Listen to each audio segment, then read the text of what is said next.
अस्सलाम वालेकुम फ्रेंड्स, कैसे हैं आप सब।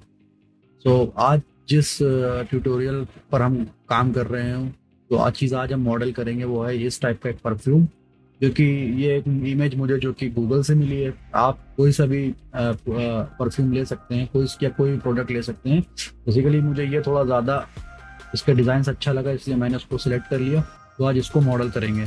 ठीक है, इसको मॉडल करने के लिए आप चाहे तो, अगर थोड़ा सा एक्सपर्ट हैं आप इस ब्लेंडर में, तो आप इसको देख के भी सिर्फ मॉडल कर सकते हैं, यानी कि विजुअलाइज करके। लेकिन अगर आप थोड़ा सा बिगिनर लेवल पर हैं, तो मैं आपको ये सजेस्ट करूंगा कि आप यहाँ पर एक इसकी रेफरेंस इमेज यहाँ पर ले लें और उसको ट्रेस करते हुए आप बनाएं। ठीक है, तो मैं आपको रेफरेंस इमेज लेके ही बताऊंगा कैसे बनता है। सबसे पहले शिफ्ट के इमेज में जाके एक आपको रेफरेंस ऐड करनी है। आपने जहाँ भी आपके कंप्यूटर में आपकी वो इमेज जो डाउनलोड आपने की है, वहाँ से आप उसको ले सकते हैं। ठीक, तो जैसे कि मैंने यहाँ पर ये एक इमेज इसमें ऐड कर ली।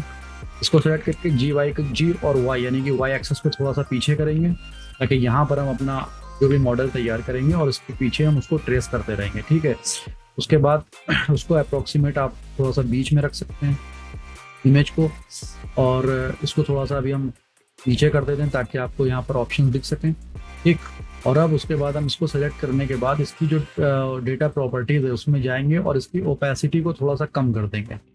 ओपेसिटी को इसलिए कम करेंगे ताकि हम जो यहाँ पर अपना जो भी मटेरियल या क्यूब्स वगैरह ऐड करेंगे वो मुझे यहाँ से दिख सके। ठीक, अब जो इम्पोर्टेंट चीज़ है मुझे आपको बताना वो ये कि ये जो बॉटल है, अगर आप देखें तो ये राउंडेड नहीं है, बल्कि ये थोड़ा हेक्सागन स्टाइल में है। ठीक, तो मुझे यहाँ पर एक सर्कल ऐड करना होगा, पर वो सर्कल जो मैं ऐड करूँगा वो 8 वर्टिसेस का होगा। ठीक है, 8 वर्टिसेस का सर्कल होगा, तो ये शेप हमें आराम से मिल जाएगा। कैसे होगा, चलिए स्टार्ट करते हैं। सबसे पहले तो ये इमेज को सिलेक्ट करेंगे। यहाँ पर आने के बाद आपकी ये जो सिलेक्ट वाले ऑप्शंस को सिलेक्ट करने के बाद इसको डीसिलेक्ट कर देना है। अब उससे होगा ये कि आपका ये इमेज जो है ये अनसिलेक्टेबल हो चुकी है। आप कोई भी चीज़ डिज़ाइन करेंगे तो ये आपका जो रेफरेंस इमेज है यहाँ से हिलेगी नहीं। ठीक, उसके बाद हम यहाँ पर शिफ्ट ए प्रेस करके एक सर्कल ऐड करेंगे। सर्कल ऐड करने के बाद सर्कल की प्रॉपर्टीज में जाएंगे और यहाँ पर जैसे कि पहले से ही 8 वर्टिसेस है, तो इसको यहाँ पर ऐसे ही बाहर क्लिक कर देंगे और ये हमारे पास एक सर्कल आ जाएगा। ठीक, अब इस सर्कल को हम जी और जेड से उठा के इसके एकदम टॉप पर रखेंगे और एस से थोड़ा सा छोटा कर लेंगे। ठीक, ताकि ये इसके बिल्कुल बराबर में आ जाए यहाँ पर। ठीक है, उसके बाद एज सेलेक्ट एडिट मोड में जाएंगे और इस पूरे सर्कल को सिलेक्ट करने के बाद ई और जेड से नीचे की तरफ हम इसको एक्सट्रूड कर देंगे जहां तक ये बॉटल है। ठीक है, करीब इतना। ऑल्ट और जेड प्रेस करके एक्सरे मोड में जाएंगे और अब हम ये देखेंगे कि हमें ये जो बाहर की तरफ जो ये शेप निकला हुआ है, यानी कि बॉटल की जो साइड्स है, ये बनाना होगा। सबसे पहले कंट्रोल आर से हम यहाँ पर एक लूप कट ऐड करेंगे और उस लूप कट को बैवल करेंगे कंट्रोल बी से। ठीक, कंट्रोल बी से बैवल करके हम इसको यहाँ पर रखेंगे जहां तक हमारी इस बॉटल का ये शेप है। उसके बाद एस शिफ्ट जेड से हम इसको थोड़ा सा वाइट कर देंगे। ठीक, अब आप ये देखिए, ये जो शेप था ये हमको मिल गया है इस बॉटल का। एक जो बेसिक शेप था ये हमको यहाँ से मिल चुका है। तो अब जो मोस्ट इम्पॉर्टेंट चीज़ है वो ये, अच्छा इसमें एक चीज़ थी जो आपको मैं बताना भूल गया। आप इसके बाद भी अभी भी कर सकते हैं, इस वाले शेप को सेलेक्ट करेंगे और टॉप में जाएंगे, एक्सरे मोड में जाएंगे या वायर फ्रेड मोड में भी जा सकते हैं। हमको ये जो फ्लैट है ये एकदम सामने रखना है। जैसे कि अभी ये आप देख रहे हैं ना कि ये जो कॉर्नर है ये एकदम येलो लाइन, यानी कि ये जो ग्रीन लाइन के वाई एक्सिस पर है, पर हमें फ्लैट एरिया एकदम सामने रखा है जैसे इसमें है। ठीक, तो कुछ नहीं करना है, आप आर प्रेस करके इसको हल्का सा रोटेट कर देंगे यहाँ पर। ठीक है, ये आपने रोटेट कर दिया, तो अब ये जो फ्लैट एरिया था ये देखिए इसके एकदम बिल्कुल सामने आ चुका है। ठीक है, अब अभी भी अगर आपको कुछ इसमें सिमिलैरिटीज थोड़ी सी अलग लग रही हैं तो आप बाद में भी एस शिफ्ट जेड से इसको और एक्सपैंड करके इसको इसके रेफरेंस इमेज के हिसाब से सेट कर सकते हैं। ठीक है, तो अब हमारे पास ये बेसिक शेप एकदम रेडी है ना। अभी भी कुछ चीज़ें हैं जो इसमें हमें करनी है। पहले तो ये जो यहाँ पर इसका लोगो है, आप देख रहे हैं कि यहाँ पर हल्का सी ये एज वगैरह है साइड में, और ये अंदर की तरफ थोड़ा सा ये जो फेस है अंदर की तरफ गया हुआ है। ठीक है, तो इसको भी हम ड्रॉ करेंगे। सबसे पहले तो हमें क्या करना है, हमें इसकी ये जो क्रीजेज हैं ये बनानी है। तो क्रीजेस बनाने के लिए सबसे पहले तो हम ये सारी जो इसकी एजेस हैं इनको सिलेक्ट कर लेंगे। आप एक एक करके भी कर सकते हैं, या एक और दो एजेस को सिलेक्ट करने के बाद शिफ्ट जी प्रेस करके फेस एंगल्स कर सकते हैं। जैसे ही आप फेस एंगल्स पे क्लिक करेंगे तो ये सारे फेस एंगल्स जो होंगे आपके सिलेक्ट हो जाएंगे, ठीक है। और उसके बाद यहाँ पर आप कंट्रोल बी से बेवल दे सकते हैं। बेवल में आपको सजेस्ट करूंगा शेप वैल्यू ऑफ 2 ही दीजिए तो ज़्यादा बेहतर रहेगा, ठीक। ये देखिए, ये आपका यहाँ पर बेवल आ गया। अब उसके बाद हमें ये थोड़ा सा इसको अंदर की तरफ एक्सट्रूड करना है। तो सिंपली हमें कुछ नहीं करना है, ये वाले फेस को पकड़ेंगे, ई और वाई से हल्का सा अंदर की तरफ पुश करेंगे, ठीक। बहुत ज़्यादा नहीं करना है, थोड़ा सा, बस इतना, ठीक है। अब उसके बाद हमको इसको भी बेवल करना है। तो इसको बेवल करने के लिए सबसे पहले हमें ये सारी अंदर की जो एज हैं इनको सिलेक्ट कर लेना है 1 by 1, ठीक।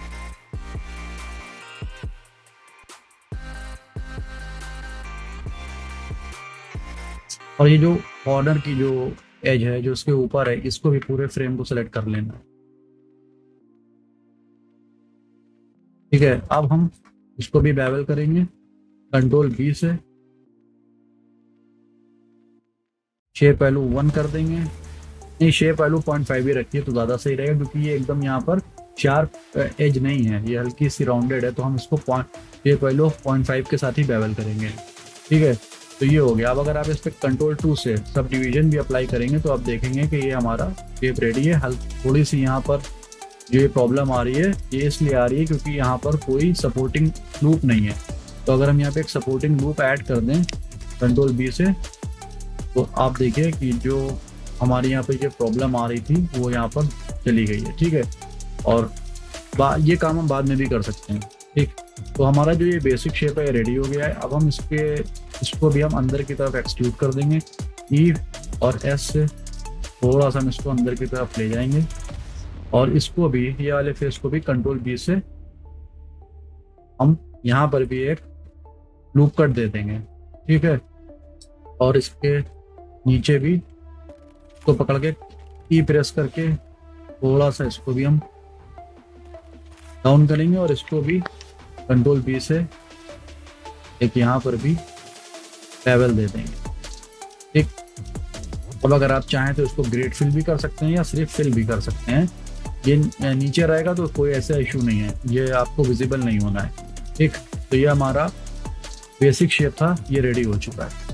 अब हम मूव करते हैं इसके कैप के ऊपर। तो कैप बहुत ही सिंपल है, कैप के लिए आपको कुछ नहीं करना है। लेकिन अभी तक हमने जो 8 वर्टिसेस के साथ इसको ड्रॉ किया था, अब 8 वर्टिसेस के साथ नहीं ड्रॉ करना है। सबसे पहले हमें कैप यहाँ पर लाना है। तो हम इस वाले रिंग को सिलेक्ट करेंगे, शिफ्ट एस प्रेस करेंगे, कर्सर टू सिलेक्टेड, यानी कि जो हमारा कर्सर है वो इस सर्कल के एकदम सेंटर में आ जाएगा, ठीक है। उसके बाद शिफ्ट ए प्रेस करेंगे, मैश में जाएंगे, एक सिलेंडर ऐड करेंगे और इस टाइम हम इसकी जो वर्टिसेस है उसको 16 रखेंगे, 8 नहीं रखेंगे, ठीक है। उसके बाद हम इसको इसके साइज के हिसाब से एडजस्ट कर लेंगे, एस शिफ्ट जेड प्रेस करके इसके अकॉर्डिंग। और बाद में हम इसको अपने डिज़ाइन के हिसाब से मॉडिफाई कर सकते हैं। मतलब एक देखिए, कोई भी प्रोडक्ट आपको तब समझ में आता है जब वो पूरा कंप्लीट रेडी हो चुका होता है, ठीक है। तो ये मत सोचिएगा कि अगर आप बना रहे हैं तो वहाँ पर वो बात नहीं आ रही है। तो जब आप पूरा डिज़ाइन कर लेंगे तो वहाँ पर आपको समझ में आएगा कि यहाँ पर ये चीज़ ठीक नहीं है, तो उसके आप बाद में भी आप उसको वो कर सकते हैं, ठीक। तो अभी इसको भी हम इसको सरफेस पे रखेंगे और यहाँ से अलग फेस पकड़ के थोड़ा सा डाउन कर देंगे, ठीक है, यहाँ तक। अब आई प्रेस करेंगे, आई से इंसर्ट करेंगे, इंसर्ट करीब हम यहाँ तक करेंगे और ई और जेड से इसको थोड़ा सा अप कर देंगे, ठीक। और अब हमें ये ऊपर का कैप बनाना है। बेसिकली इसमें हम इतना नहीं जाएंगे, ये जो पार्ट आप देख रहे हैं क्योंकि ये विजिबल नहीं होना है, मुझे कोई एनिमेट तो करना नहीं, क्योंकि मैं इसको खुलता हुआ तो दिखाना नहीं। तो हम इसको खाली मुझे मॉडल करके रेंडर्स लेना भी, अभी फिलहाल मैं आपको यही बता रहा हूँ, ठीक है। तो मैं इसको यहीं तक रखूँगा। उसके बाद इसको हम शिफ्ट डी से सेपरेट करेंगे, हल्का सा ऊपर की तरफ ले जाएंगे, पी प्रेस करेंगे और इसको सेपरेट बाय सिलेक्शन कर लेंगे, यानी अब ये जो हमारा सर्कल है ये इसका पार्ट नहीं रहा। ठीक, अब हम इसको सिलेक्ट करेंगे और ऊपर की तरफ ले जाएंगे, एडिट मोड में जाएंगे, ई और जेड। यहाँ पर जाने के बाद इसको सिलेक्ट करने के बाद ई और जेड से हम इसको डाउन कर देंगे। ठीक, और ये जो उसके अंदर का जो फेस है इसको हम डिलीट कर देंगे। ठीक है, तो अब हमारे पास ये एक इसका कैप भी रेडी हो चुका है। नाउ अगेन हम इसके भी हमें बेवल करना है। तो सबसे पहले बेवल करने से पहले आप देख पा रहे हैं कि यहाँ पर थोड़ी सी थिकनेस है। ये देखिए, मैं आपको दिखाऊं, इस कैप के नीचे थोड़ी थिकनेस है। तो हमें सबसे पहले बेवल करने से पहले इस कैप को भी थिकनेस देना पड़ेगी। तो वो अगर आप चाहें तो सॉलिडिफाई मॉडिफायर से भी दे सकते हैं, या अगर आप चाहें तो इसको एक बार सेलेक्ट करें, ई प्रेस करें, ऑल्ट और एस प्रेस करें और बाहर की तरफ थोड़ा सा इसको इन्फ्लेट कर दें। ठीक है, तो इन्फ्लेट करने के बाद आप देखेंगे कि ये इसमें थिकनेस इसको मिल जाएगी थोड़ी सी। अब हमें इन दोनों एजेस को सिलेक्ट करना है, शिफ्ट जी प्रेस करना है, फेस एंगल्स, तो उसकी सारी जितनी भी एज वगैरह थी सब सिलेक्ट हो जाएंगे। और आप इसको भी कंट्रोल बी से 2 सेगमेंट्स के साथ बेवल दे सकते हैं। ठीक, थोड़ा सा कमी दीजिए, बस इतना। ठीक है, और कंट्रोल 2 प्रेस करके हम यहाँ पे sub division surface modifier apply करेंगे, राइट क्लिक करेंगे, शेड स्मूथ कर देंगे। सेम चीज यहाँ पर भी होगी। इस वाली एज को सिलेक्ट करेंगे, शिफ्ट जी प्रेस करेंगे, फेस एंगल जैसे ही आप सिलेक्ट करेंगे, लेकिन उससे पहले ये जो, ठीक है, हाँ, तो आप शिफ्ट जी प्रेस करेंगे, फेस एंगल्स, और फेस एंगल्स के बाद आप इसको भी कंट्रोल बी से बेवल दे सकते थोड़ा, और इसको सिलेक्ट करके कंट्रोल 2 शेड स्मूथ।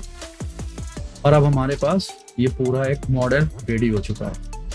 नाउ अब जो इसमें थोड़ा सा कॉम्प्लिकेटेड चीज़ है वो ये इसकी जो इसकी यहाँ पर एक की लगी हुई है, जो इसका ब्रांड नेम है V&R, इसको डिज़ाइन करना है। तो इसको डिज़ाइन करने की अप्रोच सबकी अपनी अलग अलग हो सकती है। मैं आपको अपनी अप्रोच बताता हूँ कि मेरी अप्रोच क्या है इसको डिज़ाइन करने की।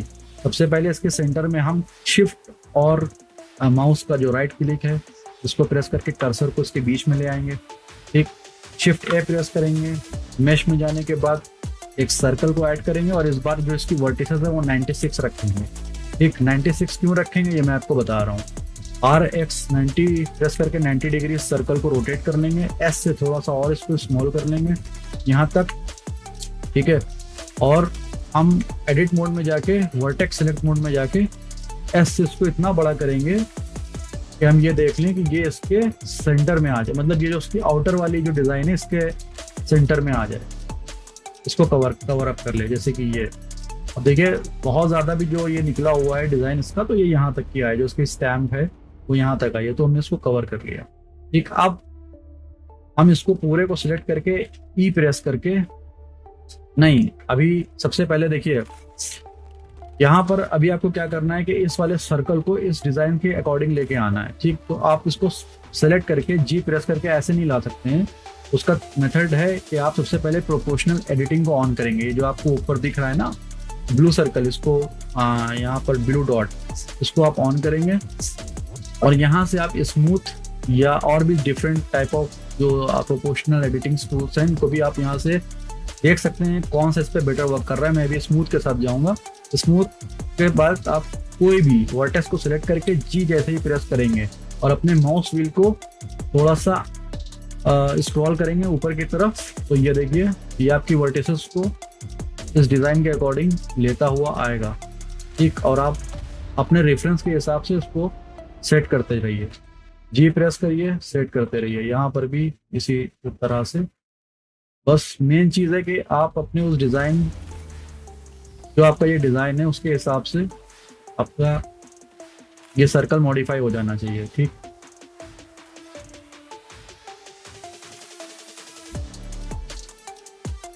बहुत ज़्यादा परफेक्ट होने की ज़रूरत नहीं है, बस इतना हो जाए कि जितना ज़्यादा क्लोज आप कर सकते हो उतना हो जाए तो बहुत बेस्ट है।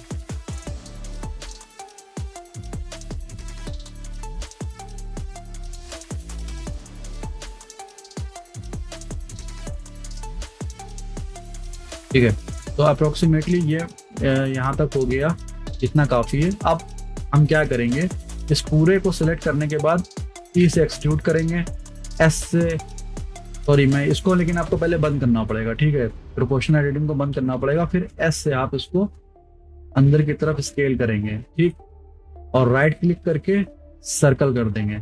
जैसे ही राइट क्लिक करके सर्कल करेंगे ये पूरा गोल हो जाएगा, सर्कुलर फॉर्म में आ जाएगा। ऑल्ट जेड प्रेस करके एक्सरे मोड में जाएंगे और एस से आप इसको, इसके जो रियल सर्कल है उसके हिसाब से एडजस्ट करेंगे। अब चूंकि हमने इसी पे अपना 3D कर्सर रख के ड्रॉ किया था, तो हमें, मेरे पास आइडिया है कि हमें कहाँ पर अपना कहाँ से अपने शेप को, मतलब वहाँ सर्कल को सेट करना है। तो यहाँ पर ये देखिए, ठीक, तो ये चीज हो गई। अब आप देखिए आपको एक ये रफ शेप मिल गया है जो इस स्टैम्प का था। और सेकेंड थिंग, अब आप यहाँ पर इसको कैसे आगे कंटिन्यू करेंगे, अंदर वाले को पूरा सिलेक्ट करना होगा, कंट्रोल F प्रेस करेंगे और ग्रिड फिल कर देंगे। ग्रिड फिल करेंगे तो ये पूरी ग्रिड अंदर फिल हो जाएगी। उसके बाद इसका ऑफसेट आप थोड़ा सा मूव करेंगे तो बिल्कुल इसका जो ऑफसेट है एकदम स्ट्रेट हो जाए, कुछ इस तरह से, ठीक। और फिर इस वाली एज को सिलेक्ट करना होगा, ये जो एज है, जो इसका बॉर्डर है पूरा, मैं तो ये सजेस्ट करूंगा कि आप इसको यहीं से ही मार्क सीम कर दें। मार्क सीम इसलिए करना पड़ेगा क्योंकि ये जो अंदर, जो अभी जब हम टेक्सचरिंग पार्ट में जाएंगे, टेक्सचर करेंगे, तो आप देख रहे हैं कि बाहर वाला जो आउटर पोर्शन है ये काफ़ी शाइनी है और अंदर वाला थोड़ा सा रफ है। तो इसके लिए हमें इस वाले पार्ट को, जो हम अभी इसको आउटलाइन करने जा रहे हैं, इस वाले पार्ट को हमें अभी से डिफाइन करना पड़ेगा, ताकि आगे जाके फिर हमें एक एक चीज़ को अलग अलग ना सिलेक्ट करना पड़े, ठीक। तो हम इसको पूरे को सिलेक्ट करेंगे, राइट क्लिक करेंगे और मार्क सीम कर देंगे। मार्क सीम करेंगे तो ये हमारी सीम एक यहाँ पर रेडी हो जाएगी। अब सीम से ये हो गया कि अगर हम फेस सिलेक्ट मोड में जाएंगे और L प्रेस करेंगे कहीं पर भी जाके, कहीं पर भी जाके L प्रेस करेंगे, मतलब इसके सेंटर में जाके L प्रेस करेंगे, तो ये हमारा सिर्फ इतना ही पोर्शन सेलेक्ट करेगा जो कि हमने मार्क सीम की हुई है, ठीक। और अभी हमें बाहर थोड़ा सा काम करना है, तो हम बाहर आके L सेलेक्ट करेंगे तो ये बाहर का पोर्शन सेलेक्ट कर लेगा। अब उसके बाद हमें यहाँ पर E और Y से थोड़ा सा बाहर की तरफ इसको एक्सट्रूड करना है, कुछ इस तरह से, ठीक। ये हो गया बाहर की तरफ थोड़ा सा एक्सट्रूड। उसके बाद हम यहाँ पर एक लूप कट ऐड करेंगे, और लूप कट को ऐड करने के बाद हम इसको थोड़ा सा बाहर की तरफ इन्फ्लेट कर देंगे, ठीक है। अब इन्फ्लेट करने के बाद कंट्रोल B प्रेस करेंगे और अपने माउस व्हील से यहाँ पर हम कुछ सेगमेंट्स के साथ यहाँ पर हम बेवल कर देंगे। अब बेवल करने के बाद आप देखेंगे कि यहाँ पर एक स्मूथ शेप हमको यहाँ पर मिल गया। राइट कंट्रोल 2 से एक sub division surface modifier apply करेंगे, और ये जो हमने सीम्स बनाई हैं अब हम इनको भी बेवल करेंगे। तो कैसे बेवल करेंगे, पहले इस सीम को सिलेक्ट करेंगे, शिफ्ट G प्रेस करेंगे और यहाँ पर सीम सिलेक्ट कर लेंगे। अब क्योंकि हमने सीम मार्किंग की हुई है तो यहाँ पर सिलेक्शन भी इन सीम्स को सिलेक्ट कर लेगा। उसके बाद कंट्रोल B प्रेस करेंगे और यहाँ पर हम इसको बेवल कर लेंगे, ठीक। अब देखिए हमारे पास कितना एक स्मूथ सा ये शेप भी रेडी हो चुका है, ठीक है। अब हम इस शेप को इसकी तरफ बैकवर्ड हम रिफ्लेक्ट करेंगे, ठीक, सेम। या देखिए इस रेफरेंस में हमें इसके बैक साइड का नहीं दिख रहा है, ना मुझे कोई ऐसी रेफरेंस मिली कि इसके बैक साइड पर। मेरा ऐसा मानना है कि जो ये डिज़ाइन आगे है वही सेम पीछे होगा, ये पीछे फ्लैट नहीं होगा। इसलिए मैं इसको इस शेड स्मूथ करने के बाद शिफ्ट और D से थोड़ा सा डुप्लीकेट करूंगा, और डुप्लीकेट करने के बाद SYSZ-1 इसको हम नहीं, सॉरी एक मिनट, शिफ्ट D से डुप्लीकेट करेंगे, SY-1 से हम इसको Y एक्सिस पर हम जो है इसको रोटेट कर देंगे, ठीक है, इन्वर्स कर देंगे। उसके बाद हम इन दोनों को सिलेक्ट करेंगे। पहले तो हम यहाँ पर इसके नॉर्मल्स चेक कर लेंगे कि दोनों के नॉर्मल सेम होने चाहिए। फेस ओरिएंटेशन में जाएंगे, जैसा कि अभी हम देख पा रहे हैं कि यहाँ पे नॉर्मल्स ठीक नहीं है, ठीक। तो पहले तो हम जो हमने सीम मार्किंग की थी उस वाले पोर्शन में जाएंगे, उस सीम अंदर वाला जो सर्कल है उसको सिलेक्ट करेंगे और इसको थोड़ा सा बाहर की तरफ लेके आएंगे, ताकि ये और ये दोनों आपस में मैच ना करें। ठीक है, अब इन दोनों को, इसको भी सिलेक्ट करेंगे, शिफ्ट एन प्रेस करेंगे तो देखेंगे ये पूरा ब्लू हो गया, क्योंकि हमें हर चीज़ ब्लू में चाहिए। अगर कोई भी चीज़ रेड में होगी तो वहाँ पर हमारे टेक्सचर्स भी अच्छे नहीं आएंगे, ना हमारे वहाँ पर बेवल अच्छा हो पाएगा। ठीक, इसको भी सिलेक्ट करेंगे, ए प्रेस करेंगे, शिफ्ट एन प्रेस करेंगे तो इसके भी जो नॉर्मल्स हैं ये भी फ्लिप हो जाएंगे। अब दोनों को कंट्रोल जे करके ज्वाइन कर देंगे, ज्वाइन कर देंगे। कंट्रोल दोनों को पहले सेलेक्ट करेंगे, फिर कंट्रोल जे से ज्वाइन कर देंगे। ठीक, शिफ्ट एन। ठीक है, ये दोनों हमारे यहाँ पर ज्वाइन हो चुके हैं। बाहर आएंगे, फेस ओरिएंटेशन को ऑफ कर देंगे और आपके पास एक बेहतरीन सा ये भी डिज़ाइन तैयार हो गया है। अब यहाँ पर आप देखेंगे कि छोटी सी स्टिक इसमें से निकल के इस वाले कैप में गई हुई है, तो इसको सिलेक्ट करेंगे। पहले तो हम अपना वो एरिया डिफाइन करेंगे जहाँ से स्टिक निकली है। तो सबसे पहले हम उन फेसेस को सिलेक्ट कर लेंगे करीब यहाँ से। ठीक, अपने कीबोर्ड पर जो आपका न्यूमेरिकल साइड होता है वहाँ पर एक स्लैश का बटन होता है, उसको प्रेस करेंगे तो आप आइसोलेशन मोड में चले जाएंगे। अब आइसोलेशन मोड में जाने के बाद हमें ये 4 फेसेस ही चाहिए, इनको सेलेक्ट करेंगे। आई से थोड़ा सा, सॉरी ये इसलिए नहीं हो रहा है क्योंकि अभी हमने आप यहाँ पर इसको मर्ज नहीं करा है, मतलब दोनों फेस को जो फ्लिप किया था हमें मर्ज भी करना होगा। तो ए प्रेस करेंगे, एम प्रेस करेंगे, बाई डिस्टेंस करके मर्ज कर देंगे। अब ये दोनों जो फेसेस थे एक दूसरे के साथ मर्ज हो चुके हैं। ठीक, तो अब दोबारा से स्लैश प्रेस करके आइसोलेशन मोड से बाहर जाएंगे, फिर से एक बार हम दोनों फेसेस को सिलेक्ट करेंगे, फिर से आइसोलेशन मोड में जाएंगे और अब हम दोबारा से ये 4 फेसेस को सिलेक्ट करके आई से इंसर्ट करेंगे, आई से इंसर्ट करेंगे और राइट क्लिक करके सर्कल कर देंगे। ठीक, राइट क्लिक करके लूप टूल सर्कल करेंगे तो देखिए ये सर्कल फॉर्म में आ जाएगा। उसके बाद ई और एक्स से इसको बाहर की तरफ लेके आएंगे, आइसोलेशन मोड से बाहर जाएंगे और जहाँ तक हमको ये लाना है यहाँ पर ले आएंगे। अभी आप देख रहे होंगे कि ये थोड़ा सा टिल्टेड है, यानी कि एकदम स्ट्रेट नहीं है। तो SX0 प्रेस करेंगे अपने कीबोर्ड से तो एकदम स्ट्रेट हो जाएगा। अब हमें उसके बाद यहाँ पर कुछ लूप कट्स ऐड करने हैं, तो कुछ लूप कट्स भी ऐड कर देंगे तो ये एकदम स्ट्रेट हो जाएगा। ठीक, तो ये हमारा मॉडलिंग पार्ट कंप्लीट हो गया है। Now let's move to the shading part.